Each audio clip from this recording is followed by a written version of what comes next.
So thanks all for joining. Tonight we are going to learn from the Middle English period. The duration of this period, 1066 to 1500. 1066 to 1500. We learned how the Middle English period started in the history of English language and literature, and why this session 1066 is important, because of Norman conquest, because of the Battle of Hastings. So by the Battle of Hastings, Norman conquer started in the throne of England by William the First or William the Second, the Duke of Normandy. Okay, later he became William the First in the throne of England in 1066. So this political power changes the literary shape of England. How? As I often tell you that power is everything, might is right, power is everything. Now in 1066, the King of England is William the First, and he was the Duke of Normandy. A person who belonged in Normandy. Normandy is a state of France. So, being a citizen of France, William the Second, now he is William the First, he speaks in French language. It's very normal. So now he became the King of England. So because of these political changes, the official language of England has become French, Italian and Latin. And now only the common people of England, they speak in English. The common people of England, they speak in English. And the educated people, learned people, they speak in French, Italian and Latin. And they use these languages in their official works. Okay, you can say English language and literature sank down in the first part of the Middle English period. In the first part of the Middle English period, English language and literature sank down because of Norman conquest. And politically, now in England, the people of Normandy, I mean Norman people, and Anglo-Saxon people, I mean English people, they both are living in Britain, France. Okay, so 200 years, there was not any literary works written in English because of this political background. Because of this political background, there was not any English literary work in England. Okay, so that's why the Middle English period is divided into two parts. Okay, let me share the screen, it will help you.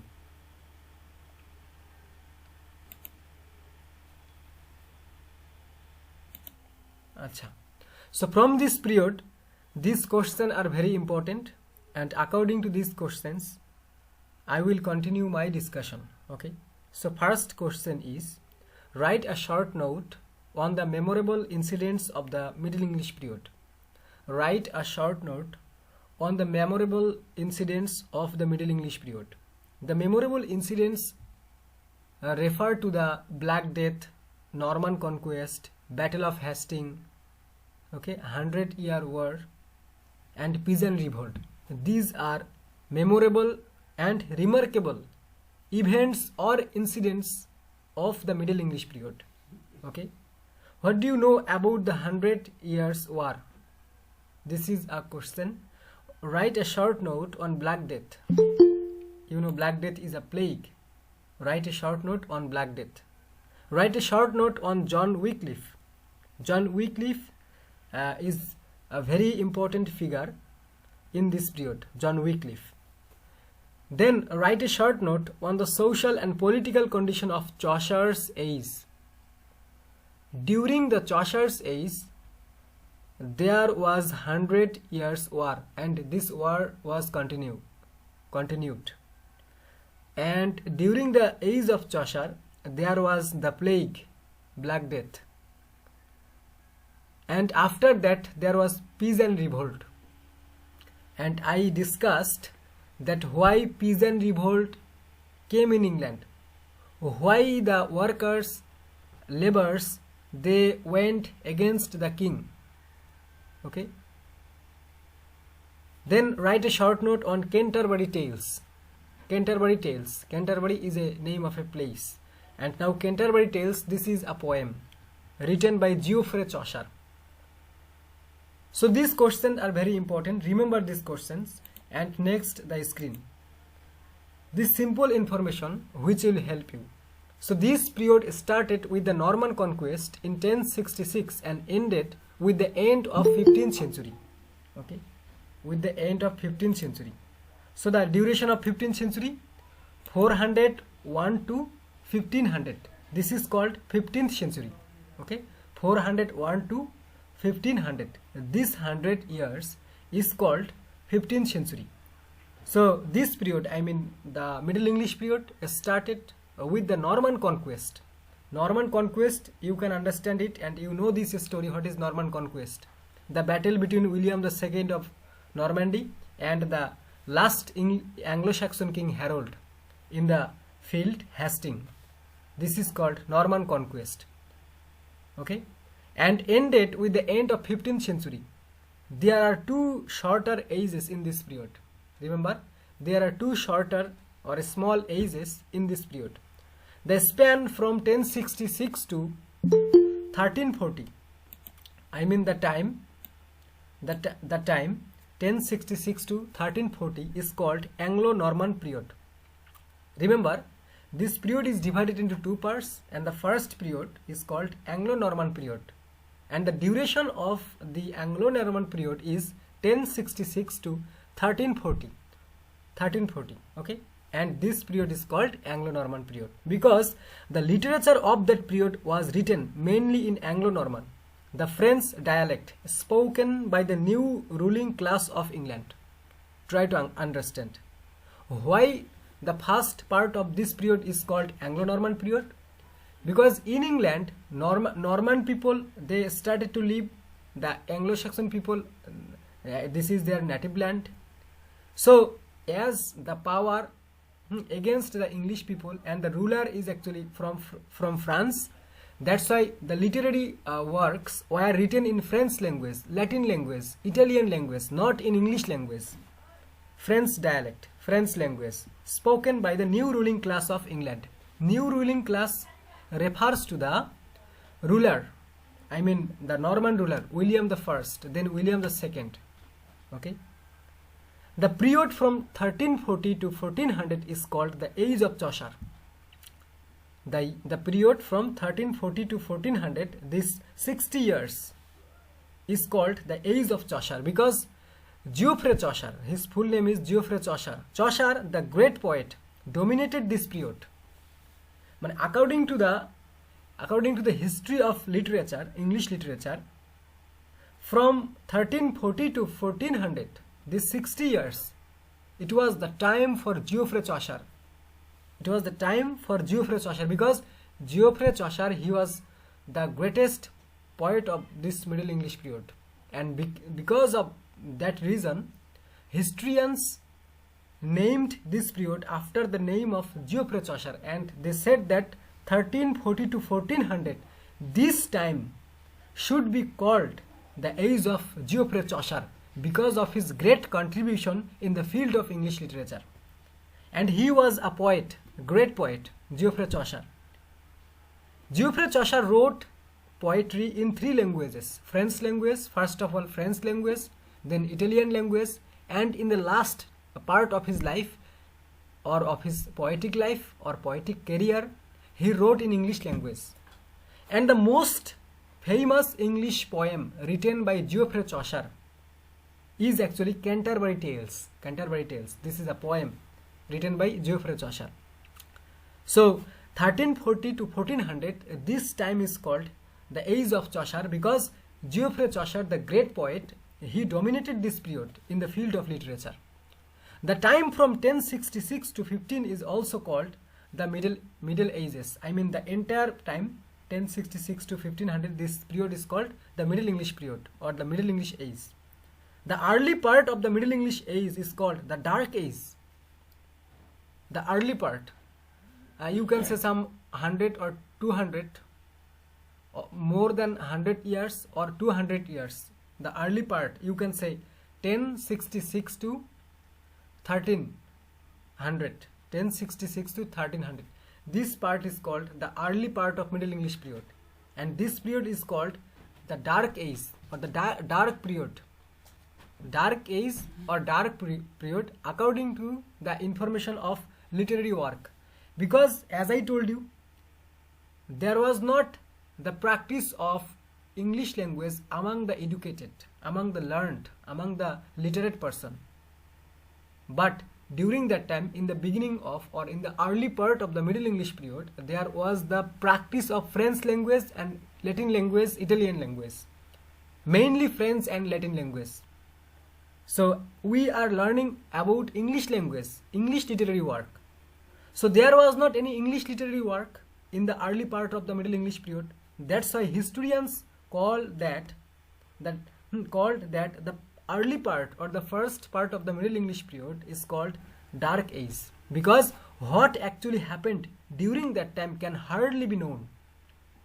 So it is almost difficult and hard to know actually what happened in the field of literature in the early part of the Middle English period. And that's why the historians called that the early part of this Middle English period can be called Dark Age or dark period.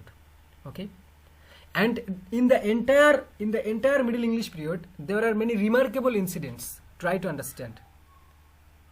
So within 1066 to between 1066 to 1500, between 1066 to 1500, within this time, many events and incidents happened. Those are very remarkable and important in the history of England and in the history of the world also. Okay, so according to the information written or given or mentioned in your book ABC in English Literature, the remarkable events of this period, of this Middle English period, is the English Parliament was established in 1295. We learned this information when we were learning the kings and queen of England, the list of kings and queen. Okay, Crusade, the religious battle between Muslims and Christians, took place in between 11th and 13th century. Try to understand. This is simple information. Crusade, it was a religious battle between two religions, Christian and Muslim. Okay, so the religious battle between Muslim and Christians, it was took place between 11th and 13th century, a long time. So it is a remarkable events and remarkable incident of this Middle English period, because it happened inside the area of Middle English period. Then Magna Carta, the Great Charter, which limited the power of the monarchs, was passed on 15th June in 1215, and we learned it during the reign of John Lackland, right? John Lackland, the short and fat king of England. John Lackland. So because of his illegal power, by the decision of the religious person, or by the decision of the Witan, there was a compromise between the power of king and public, that a king cannot do anything. He has not this right. Okay, so in order to make the king under the control of the public, this Magna Carta was signed by John Lackland. The date is on 15th June in 1215. So this Magna Carta, this agreement, this statement that bears the equal rights of king and public. King cannot do as he wishes, okay? So he has also limitation in order to use his power, okay? He cannot torture the public anytime. He cannot seize the land of public. So this is the written statement signed by the King John Lackland. So Magna Carta is very important during the Middle English period. In 1362, English was declared to be the language of law and courts. So in the beginning of the Middle English period, English language and literature sank down because of the political problem, because of political changes, because the king has been changed. But again in 1362, try to understand, in 1362 again English language was declared to be the language of law and courts, I mean official language. So English language again raised in their motherland. That means now English language established in 1362. The feudal system, a feudal system also known as feudalism, is a type of social and political system in which landholders provide land to tenants in exchange for their loyalty and service. This is a process to cultivate land of the owner, okay, যেমন জমি বর্গা নেয় এরকম, which was very strong, broke up after the Black Death in plague in 1348 to 49 or 50. কোথাও বলা আছে যে 1348 থেকে 1349, আবার কোথাও কোথাও বলা আছে যে 1348 থেকে 1350 পর্যন্ত। এই 2 বছর এই ব্ল্যাক ডেথ একটানা চলে, এই মহামারীটা প্লেগ, বুঝতে পারছো? তো এই প্লেগের যখন এই প্লেগ হয় তো অনেকেই তো পালিয়ে যায় ইংল্যান্ড থেকে, বিভিন্ন ফাঁকা জায়গায় চলমান জীবনযাত্রা করে, and that's why this process, the feudal system destroyed or broke up because of Black Death that started or began in 1348 and ended in 1349 or 1350. Remember both sessions, both date, okay? In the 14th century, Reformation of England, Reformation of English Church began. Reformation of English Church began under the leadership of John Wycliffe. Now you can tell me, what is Reformation? This is very important. And in your entire life, in your entire honors life, you must learn, you must know about Reformation. What is the Bangla meaning of reform? Reform is a verb, reformation, noun. Reform means সংস্কার করা, ঠিক করা। কোন জিনিসটাকে সংস্কার করা হয়? একটা জিনিস তৈরি করেছো, ভেঙে গেছে বা ছিলে গেছে, রং নষ্ট হয়ে গেছে, ওইটাকে আবার নতুন করে রং করা, দিস ইজ সংস্কার, দিস ইজ কল্ড রিফর্ম। নতুন করে তৈরি করা নয়, আগের জিনিসটাকে সঠিকভাবে তৈরি করা, যেটা যেভাবে আগে ছিল, this is called reform. So বলতেছে reformation of English church, reformation of English church. So English church mean the church of English people, the church of English people, okay? So why the Reformation happened in England? And now the most important information is that first it happened by the leadership of John Wycliffe. John Wycliffe, the translator, the English translator of the Holy Bible. And it is said that he is the first translator of the Holy Bible, John Wycliffe. And he was a religious person, an educated person, teacher, preacher of religion, Christian religion, and pure Christian. John Wycliffe, okay? First of all, why Reformation was very important?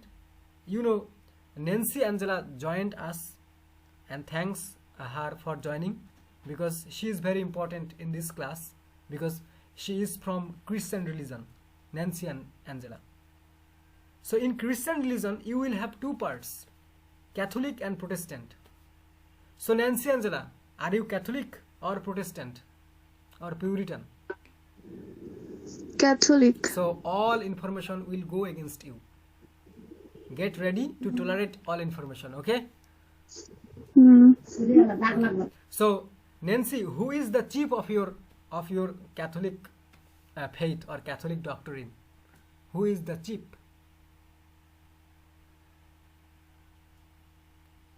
Sir চার্চের মধ্যে Yes, pope. Pope, correct. Remember this information, Pope. So, you know, Christian religion came from Rome to England. It first started in Rome, and from Rome, gradually, by the term of time, by the help of the preachers, the saint person, Christian religion entered in England. Okay, then the people of England they started to believe in Christian religion, and after a long time, the entire people of England they became Christian. Okay, but this religion was controlled from Rome, and their leader was Pope. Pope is the chief of Christian religion. First of all, the entire Christian religion. But there was problem raised because of the corruption, hypocrisy, and conspiracy of Pope. Try to understand, because I don't know now what's going on. Probably now the Pope is good person, or the purest or pure or unique genuine person right now, maybe. But during that time there was problem. The Pope they had great facilities and opportunities regarding their religion, and Pope controlled everything.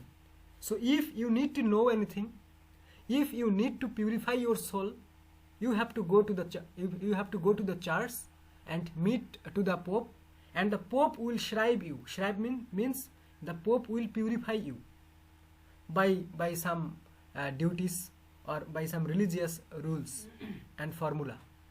Okay, for example, you will be sank down inside the water, and you will rise up. Probably your sins, your crimes will be swept away. This is one process. So from the kings all people would pay taxes. Public would pay taxes to the king, but there was not any tax for Pope. For the Pope there was not any tax for Pope, and gradually Pope became rich and powerful. Richest. Pope became very powerful because they didn't pay taxes. It was not the order of the king. The king cancel this process, that the Pope, religious person, they should not pay any taxes. And by taking this chance, Pope became very powerful, the chief of Christian religion, and their greed increased. Their greed increased, so they started to indulgence. What is indulgence? Indulgence is an illegal process. Indulgence is an illegal process to sweep away the sins of the people. Bangla দিয়ে বুঝাই দিই। মনে করো ইন্ডুলজেন্স মানে হচ্ছে ক্ষমা করার একটা পদ্ধতি, মানে ফরগিভনেস। কীরকম করে?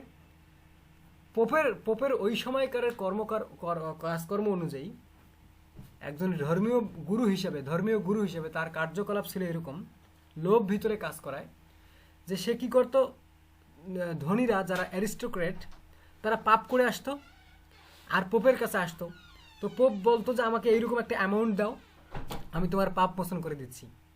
তো ওই যে ধনীরা টাকা দিত বা একটা অ্যামাউন্ট দিত, তখন পোপ তাকে পানির ভেতর চুবায়া বা ইয়া করে তাকে বলতো ঠিক আছে তুমি পবিত্র। তো এইভাবে বারবার যারা অ্যারিস্টোক্রেট যারা তারা অন্যায় করতো, অপরাধ করতো, ক্রাইম করতো, আর এইভাবে এসে পাপ মুক্ত হতো। So this is called hypocrisy, মানে ভণ্ডামি, by the name of religion, ধর্মের নামে ভণ্ডামি। এবং এটা বৃদ্ধি পেয়ে গেছিল। যখন এটা দেখলো কমন পিপলরা, তখন কমন পিপলের সাধারণ কথা হচ্ছে, আহা যদি এইটাই হয় তাহলে আমরা তো সাধারণ মানুষ, আমাদের কাছে এত টাকা নেই, আমরা যদি পাপ করি আমাদের পাপ মোচন হবে কিভাবে? আমরা তো পাপ মোচন করাইতে পারবো না, আমাদের কাছে তো টাকা নেই, আমরা তো আর পোপের কাছে গিয়ে দিতে পারবো না যে এই অ্যামাউন্টটা নেন, আমার পাপটা মোচন করে দেন, এটা আমরা পারবো না। তখন এই জিনিসটা নজরে পড়লো the scholar person of that period, ওই সময়ের যারা শিক্ষিত, যারা ল্যাটিনও বুঝে, যারা ফ্রেঞ্চও পড়তে পারে, ল্যাটিনও পড়তে পারে, ইটালিয়ান ভাষাও পড়তে পারে। And during that time there was a very famous line that the holy book should not be translated. কি বললাম বলো তো? The holy book should not be translated. So the holy book, like the Holy Quran. So 10 years ago, our Bangladeshi Maulana, maximum Maulana, they would say that the Holy Quran should not be translated. The Holy Quran should not be translated because the language of the Holy Quran is the language of Allah. So this language should not be translated. So you should learn the Holy Quran in Arabic language.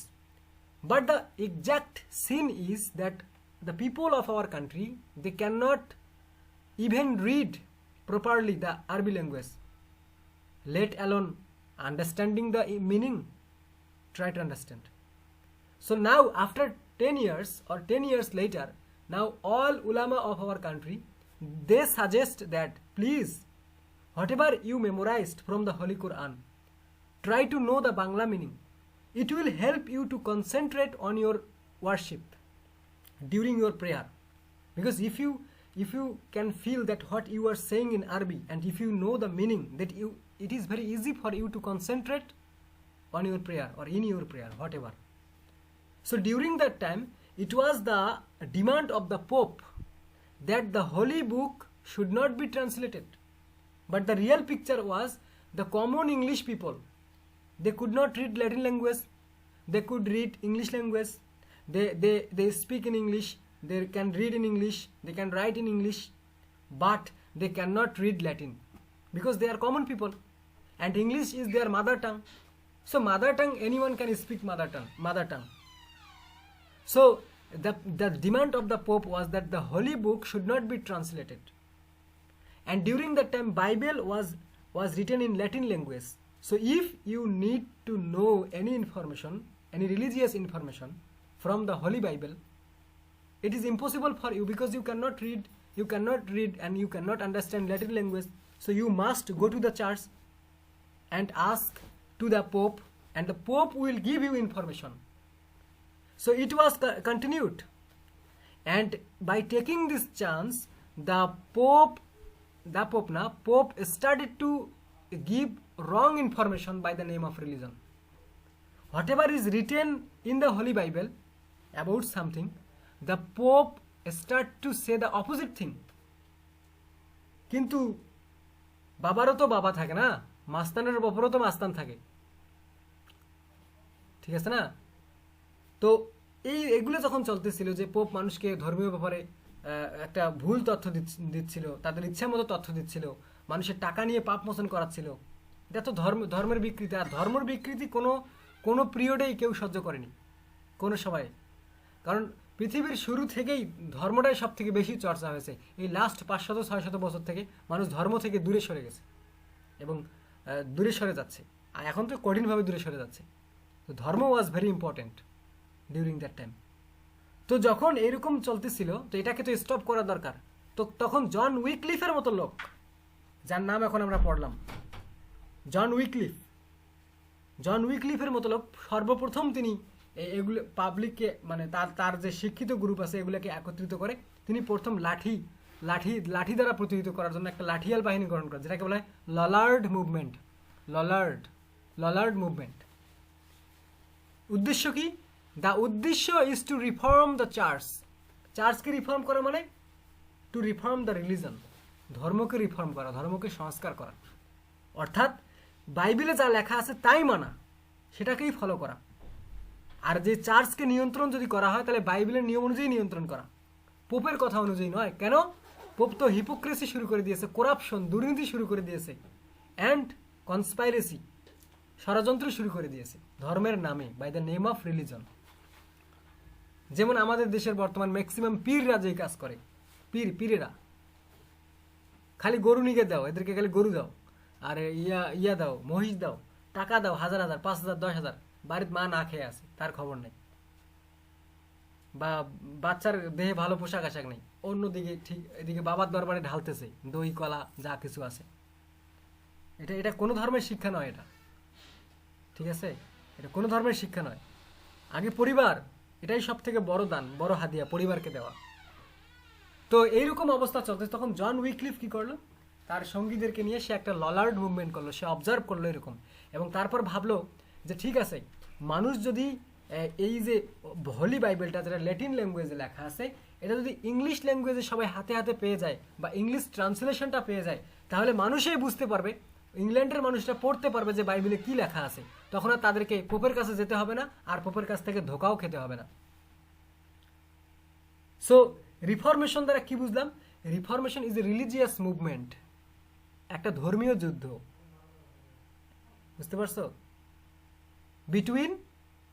Between Catholic and Protestant. এখন আমি তোমাদেরকে বুঝাই যে দেখো, যারা পোপকে অনুসরণ করে, who follow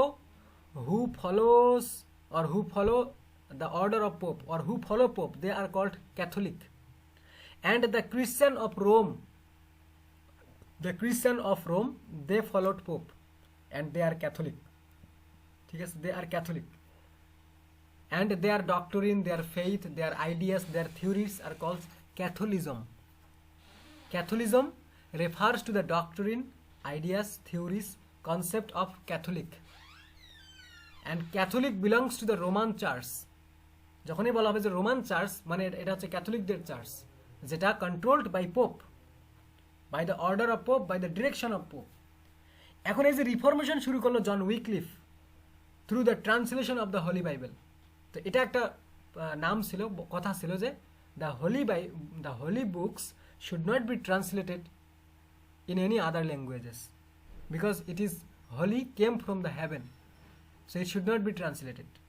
So it was also a kind of trap to cheat with the common people who cannot read the Latin language. Okay?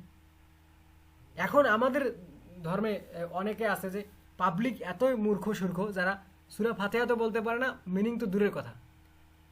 যে একজনের আগে ওয়াজে আমি শুনছিলাম, হাফিজুর রহমান একটা উদাহরণ দিছিল, ফানি টাইপের, ক্লাসে বলা দরকার। সেটা হচ্ছে যে একজন লোকের গরু হারায় গেছে, বাবার কাছে গরু আসছে, যে দুই ভাইয়ের গরু নিয়ে মারামারি, একটা গরু দুই ভাইয়ের, ছোট থেকে বড় করছে। তো এখন দুই ভাই গরু যখন বড় হয়েছে, এখন দুই ভাইয়ের মারামারি শুরু হয়েছে, গরু কে নিবে। তো এরকম ভণ্ড একটা বাবার কাছে গেছে, ধর্মীয় বাবা, যে বলছে গরু কার, আমাদেরকে কোরআন দিয়ে বুঝাই দেন, মানে কোরআনে কি লেখা আছে এটা দিয়ে বুঝাই দেন। তো এই ভণ্ড বাবা বুঝাই দিচ্ছে যে কি বলে যে অতিন, সূরা 3 আছে না, বলে যে অতিন মানে আমরা তিনজন, আমি বাবা, তোরা দুই ভাই, আমরা তিনজন, এভাবে বুঝাইতেছে। অতিন মানে আমরা তিনজন, তোরা দুই ভাই আর আমি তিনজন। ও জাইতুন মানে বুঝাইতেছে যে ওই জাইতুন মানে ওই গরুটা যাবেই না, মানে তোদের দুইজনের কাছে গরুটা যাবে না। ঠিক আছে, তারপরে বলে যে অতুরি চিনি না, এটা করে না, অতুরি চিনি না, বলছে যে এই গরু অয় তোরে চেনে না, এই গরু তোকে চেনে না। তারপর বলছে ওয়াহাজ আল বালাদিল আমিন, বলদ মানে অনেক গরুকে মানে বলদ বলে না, বলদ তো আছে গরুর মধ্যে। তো বলছে ওয়াহাজ আল বালাদিল আমিন, এটা করে না, বলছে এই বলদটা আমার, আমিন মানে আমার। তো তোরা দুই ভাই বাড়িতে যায়, গরু আমার। বুঝতে পারছো? ওই ঘটনাগুলোই ঘটতেছিল আর কি, যে বুঝতেছে না তো পাবলিক। তো তখন জন উইকলিফ এই হোলি বাইবেলটাকে ট্রান্সলেট করলেন ইনটু ইংলিশে, যদিও তার ট্রান্সলেশনের মান অত ভালো ছিল না, প্রথম ট্রান্সলেটর হিসেবে অত ভালো ছিল না। তার আগেও একজন ট্রান্সলেট করার চেষ্টা করছে, অত উন্নত বা অত সুন্দর, কিন্তু এনারটা রিমার্কেবল, ওই সময়ের জন্য রিমার্কেবল। এরপর আবার ট্রান্সলেশন হয় হোলি বাইবেল। তো রিফরমেশন সম্পর্কে আবার এটাও বলা, আর একটা কথা তথ্য মনে রাখবা, যে অনেকেই বলে যে 1350 থেকে, খাতায় নোট করতে পারো, 1350 থেকে 1450, 1350 থেকে 1450 এই সময়টাকে বলা হয় এইজ অফ চসার। একটু লিখে রাখো যে 1350 থেকে 1450 এই সময়টাকে বলা হয় যে এইজ অফ চসার। কিন্তু এখানে যে আমরা এইজ অফ চসারের ডিউরেশন দেখতেছি, সেটা হচ্ছে যে উনি বলতেছে যে 1340 থেকে 1400, অর্থাৎ 60 বছর, 60 years, this is called age of Chaucer. কিন্তু কারো কারো মতে ফ্রম 1350 টু 1450, 100 বছর, this is called age of Chaucer. লিখছো? তারপর বলছে, তারপর কি, তারপর বলছে 1450 থেকে 1558, লিখে রাখো 1450 থেকে 1558, এই সময়টাকে বলা হচ্ছে যে রিফরমেশন এইজ। এই সময়টাকে বলা হচ্ছে রিফরমেশন এইজ। এই 100 বছর ধর্মীয় একটা মারামারি চলে গেছে, ধর্মীয় একটা গন্ডগোল চলে গেছে। কে লিখছো, নোট করছো কে, বলো কি লিখছো, কি কি বলছি যে 1300, হ্যাঁ বলো। ভাইয়া 1350 থেকে 1450 হচ্ছে এগপ চসার, আর 1450 থেকে 1558 হচ্ছে রিফরমেশন এক। রিফর এগ না রে বেটা, এইজ, এজি এইজ মানে বয়স বা টাইম। হ্যাঁ ভাই, এই যে তাহলে তাহলে এটা এটা কারো কারো মতে, এটা এই জন্য তথ্যটা মাথায় রাখবা। তাহলে হিসাবটা মিলাই দিছে কিভাবে। কুইন এলিজাবেথ কিন্তু 1558 মানে 1558 সে কুইন হয়। তার তার যে বোন অ্যানি বা সরি তার বোন মেরি, তার বোন কুইন এলিজাবেথ দ্য ফার্স্টের বোন মেরি, সে 5 বছর ক্ষমতায় ছিল, আমরা গত ক্লাসে পড়লাম। তার মৃত্যুর পর queen Elizabeth the first became the queen of England. Queen Elizabeth ছোটবেলা থেকে দেখে আসতেছিল যে এই ক্যাথলিক আর প্রোটেস্ট্যান্টদের মধ্যে মারাত্মক একটা মারামারি চলতেছে। ক্যাথলিকদের আলাদা চার্চ, ইংল্যান্ডেই ক্যাথলিকদের আলাদা চার্চ, আবার এই যে প্রোটেস্ট্যান্টরা আবার আলাদা চার্চ, দুই ধরনের চার্চ, অর্থাৎ একটা ধর্মেই দুইটা দল। তো কুইন এলিজাবেথ এই সমস্যাগুলো, অর্থাৎ এই সমস্যাগুলো তো তিনি দেখে আসতেছেন, এজন্য তিনি কুইন হবার পর সর্বপ্রথম এই জিনিসটা সলভ করেন। কিভাবে, যে না ক্যাথলিকদের চার্চ না প্রোটেস্ট্যান্টদের চার্চ, এখন হবে একটাই চার্চ হবে, সেটা হচ্ছে চার্চ অফ ইংল্যান্ড। অর্থাৎ যারা ইংল্যান্ডের পাবলিক তারা সবাই এই চার্চে আসবে, ক্যাথলিকও আসবে, প্রোটেস্ট্যান্টও আসবে, নো মারামারি। তো তিনি এস্টাবলিশ করেন পরে যে চার্চ অফ ইংল্যান্ড। তো এই জন্য এই দিক দিয়ে যারা এই হিসাবটা করছে যে 1350 থেকে 1450, কারণ একজন লেখক যখন লিজে, পয়েট অফ পয়েট কাকে বলা হয়, পয়েট অফ পয়েট কাকে বলে, কবিদেরও কবি, অথবা বলা হচ্ছে ফাদার অফ ফাদার্স, বাবাদেরও বাবা, দাদা। আবার বলা হয় যে ডিরেক্টর অফ ডিরেক্টরস, যেমন আরবিতে বলা যায় উস্তাজুল আসাতিজা, শিক্ষকদেরও শিক্ষক, শায়খুল মাশায়েখ মানে পীরদেরও পীর, বুঝে নাই? এমন করো যে আমি টিচার, আমার মনে করো 500 জন ছাত্রছাত্রী সবাই টিচার হয়ে গেছে, তাহলে আমাকে বলা হবে যে দ্য টিচার অফ টিচার্স। আমি কবি, আমার কবিতা লেখার ধরন, কবিতা লেখার স্টাইল, স্ট্রাকচার, রাইম স্কিম, আমি যে স্টাইলে লিখতাম ওইভাবে পরবর্তী 50 বছর, আমার মৃত্যুর পরেও 50 বছর অন্যান্য কবিরা ওটাকে ফলো করছেন। তখন আমাকে বলা হবে যে পয়েট অফ পয়েটস, কবিদেরও কবি। কারণ এই যে আমি যে জিনিসটা যে স্টাইলে লিখছি এটাকে ফলো করা হয়েছে, আমার মৃত্যুর পরেও 50 বছর আমার স্টাইলটাকে নিয়ে চর্চা হয়েছিল, দ্যাটস আমাকে পয়েটস অফ পয়েট বলা হয়। তো জিওফ্রে চসার 1400 সালে মারা যায়। সে যে একজন ফেমাস পয়েট, তার একটা প্রভাব কিন্তু কারো অধিকাংশের মতে তার একটা প্রভাব পরবর্তী 50 বছর পর্যন্ত ছিল। তো এই জন্য সে যদি 1338 অথবা 1340 জন্মগ্রহণ করে অথবা 1350 জন্মগ্রহণ করে, যেহেতু তার জন্ম বিষয়টা নির্দিষ্ট না, সেক্ষেত্রে সে জন্মের পর তো আর লেখালেখি করেনি। তো তারপরও তার জন্ম থেকে ধরে মৃত্যু পর্যন্ত না ধরে বলা হয় যে তার 1350 থেকে একেবারে 1450, এই সময়টাকে বলা হচ্ছে এইজ অফ চসার, অর্থাৎ 100 বছর। আর স্ক্রিনে যে তথ্য দেখা যাচ্ছে সেটা অনুযায়ী 60 বছর। তো 1450 পর একেবারে 1558, এই সময়টাকে বলা হচ্ছে এই 100 বছর বা 158 বছর, এটাকে বলা হচ্ছে যে রিফরমেশন এইজ। মানে এই 100 বছর জুড়ে এই প্রবলেমটা গেছে দুইজনের মধ্যে, কাদের মধ্যে, ক্যাথলিক এবং প্রোটেস্ট্যান্ট। এখন বলা দরকার যে প্রোটেস্ট্যান্ট কারা, ক্যাথলিক তো বললাম, যারা পোপকে ফলো করে, পোপের আদেশ ফলো করে, পোপের ডিরেকশন ফলো করে, বিশেষ করে the Christian of Roman Christian, এবং তাদের চার্চকে বলা হচ্ছে রোমান চার্চ অথবা রোমান ক্যাথলিক চার্চ। এখন ধরো যে প্রোটেস্ট্যান্ট কারা, দেখো প্রোটেস্ট মানে প্রতিহিত করা, verb.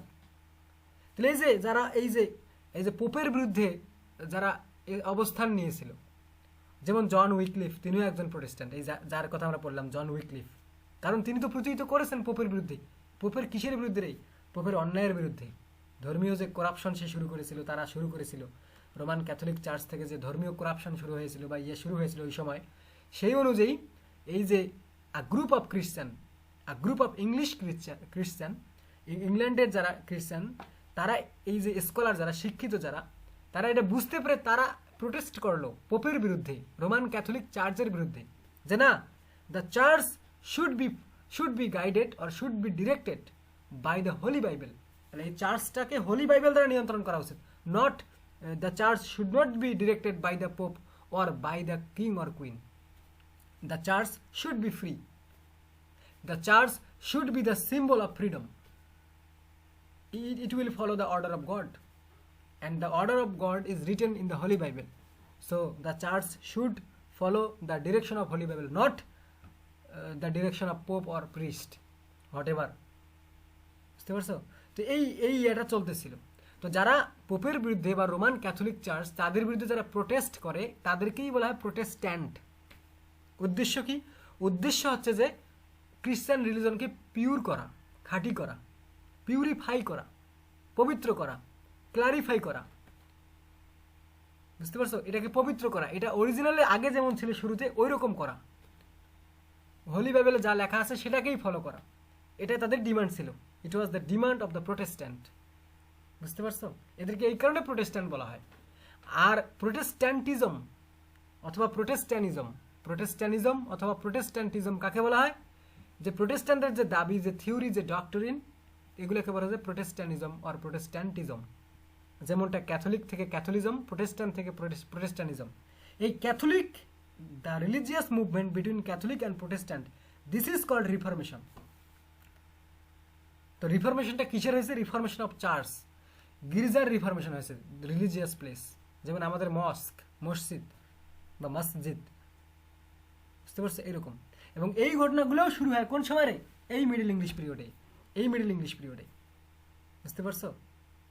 So in the 14th century reformation of English church began, এটা শুরু হয়েছিল, শেষ হয়নি, under the leadership of John উইকলিফের নেতৃত্বে রিফরমেশন অর্থাৎ চার্চের সংস্কার শুরু হয়েছিল। আর এদেরকে বলা হয় রিফর্মার, সংস্কারক।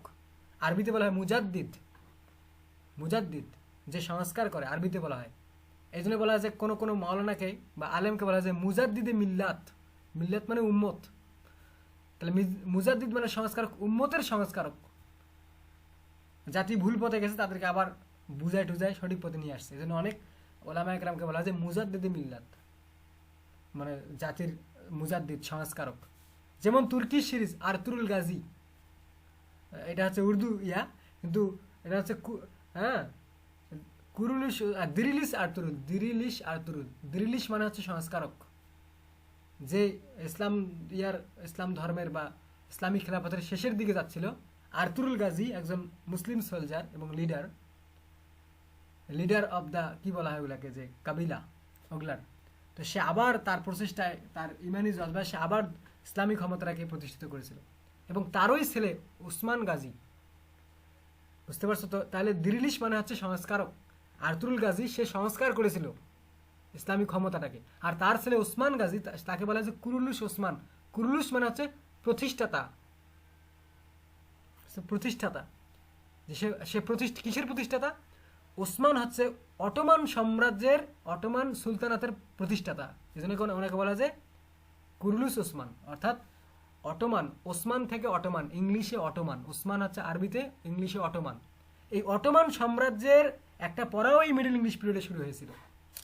যদি মিডল ইংলিশ পিরিয়ডের ডিউরেশন 1066 থেকে 1500 সাল পর্যন্ত হয়, তাহলে কনস্ট্যান্টিনোপলে যে অ্যাটাক হয়েছিল, Muhammad the second, Ottoman emperor, Ottoman sultan, Muhammad the Fateh যাকে বলা হয়, মুহাম্মদ দ্য কনকুয়ারার যাকে বলা হয়, বা মুহাম্মদ দ্য সেকেন্ড যাকে বলা হয়। তার আগে আরেকজন সুলতান গেছে যার নামও মুহাম্মদ ছিল, এই জন্য এনাকে বলা হয় মুহাম্মদ, আরবিতে বলা হয় মুহাম্মদ সানি, সুলতান মুহাম্মদ সানি অথবা সুলতান মুহাম্মদ আউয়াল। প্রথম যিনি তাকে সুলতান মুহাম্মদ আউয়াল, ইংরেজিতে ফার্স্ট, সেকেন্ড, থার্ড, আর আরবিতে আউয়াল, সানি, সালিস, রাবি, এগুলো বলা হয়।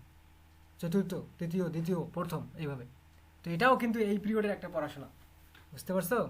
যে কনস্ট্যান্টিনোপল এটা একটা প্রাণকেন্দ্র, এটা একটা শহর, এটা বাইজান্টাইন এম্পায়ারের কনস্ট্যান্টিনোপল, এটা একটা শহর, যেটাকে আবার কুস্তুদ দুনিয়াও বলা হয়।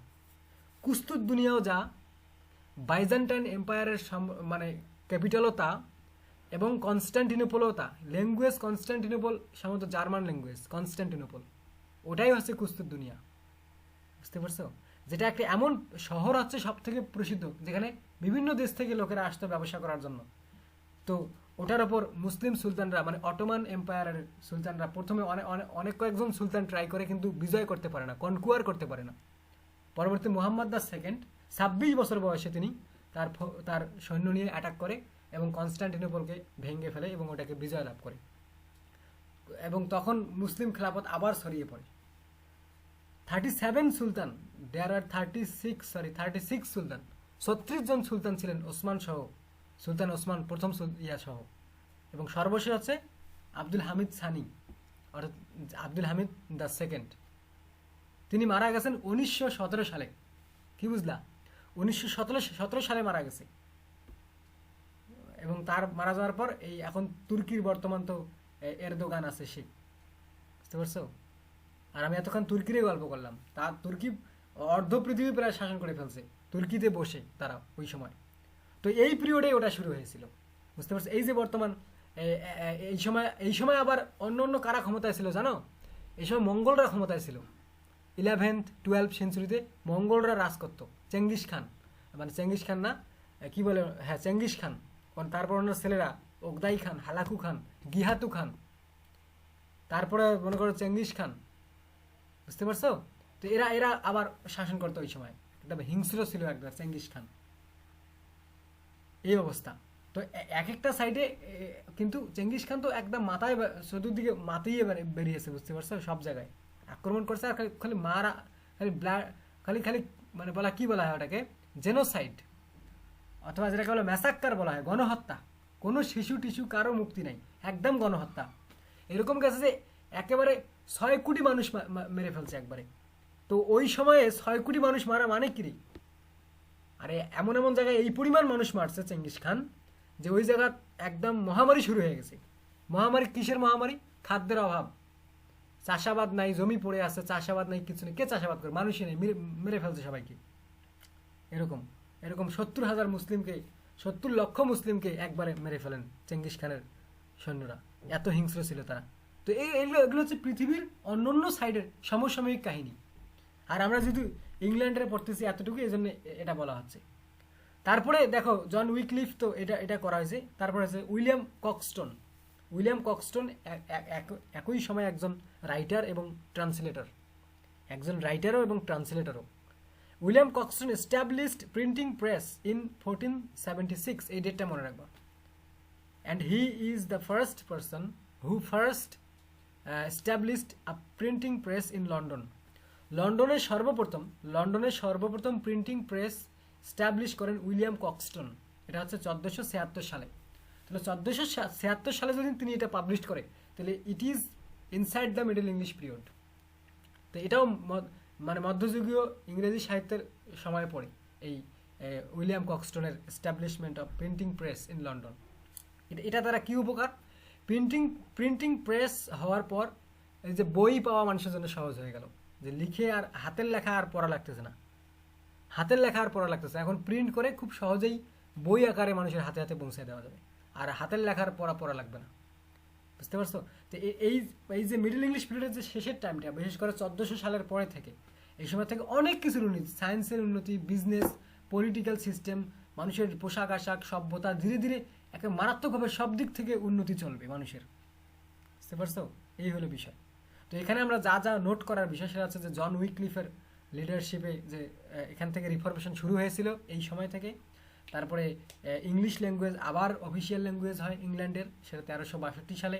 তারপরে এই সময়ের 11th থেকে 13th সেঞ্চুরি, এই সময়টাতে ক্রুসাইড হয়, ধর্মীয় যুদ্ধ হয়, কাদের মধ্যে? খ্রিস্টান এবং মুসলিমদের মধ্যে। তারপরে মনে করো যে ম্যাগনা কার্টা চুক্তি হয়। তারপরে ফার্স্ট ইংলিশ পার্লামেন্ট এস্টাবলিশড হয় 1295 সালে। হ্যাঁ, তারপরে ব্ল্যাক ডেথ আসে এই সময়। ব্ল্যাক ডেথ আসার কারণে ফিউডাল সিস্টেম বা জমি বর্গা দেওয়া সিস্টেমটা নষ্ট হয়ে যায়। বলো ইনজামানুল ভাই, যে দা ক্যান্টারবুরি টেলস এটা কি? ক্যান্টারবারি টেলসের জন্য আলাদা 2টা ক্লাস লাগবে ভাই, ওটা লিখতেও হবে পরীক্ষায়, এই জন্য ওটা বললাম না এখন। ক্যান্টারবারি এমনি তোমাকে স্যাটিসফাই করার জন্য হালকা করে বলতেছি, ক্যান্টারবারি একটা জায়গার নাম।